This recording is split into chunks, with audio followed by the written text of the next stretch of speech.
L'Argentine se qualifie face à l'Égypte 3-2 et cette vidéo va être très intuitive aujourd'hui. Je vous prie de prendre un peu de patience pour bien comprendre ce que je vais vous montrer dans ce match. Pour commencer, on va parler de l'arbitre et du VAR dans ce match, car beaucoup de supporters jugent l'arbitre français, François Le Texier. On va voir les détails ensemble. Mais avant, je dois vous expliquer comment fonctionne le VAR et l'arbitre pendant un match. Dans un match, il y a généralement 9 officiels qui travaillent ensemble. Le premier est l'arbitre principal. C'est lui qui dirige le match sur le terrain. En deuxième, il y a les 2 arbitres assistants. Ils sont placés le long des lignes de touche avec un drapeau.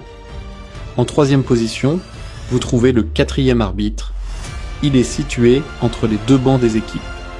Il s'occupe de gérer les remplacements, d'afficher le temps additionnel et de plusieurs autres tâches.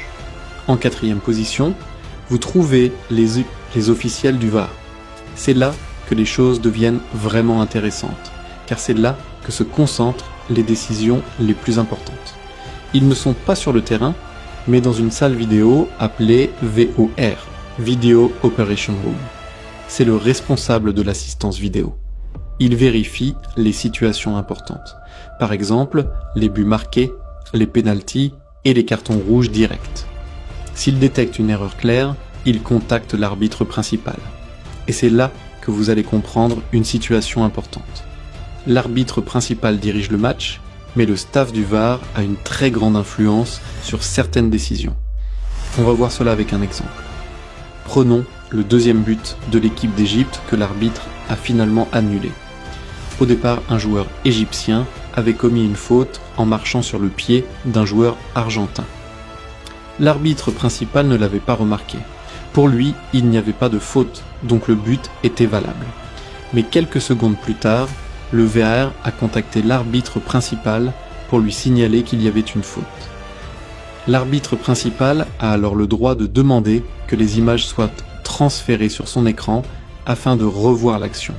C'est ce qu'on appelle VAR une révision vidéo.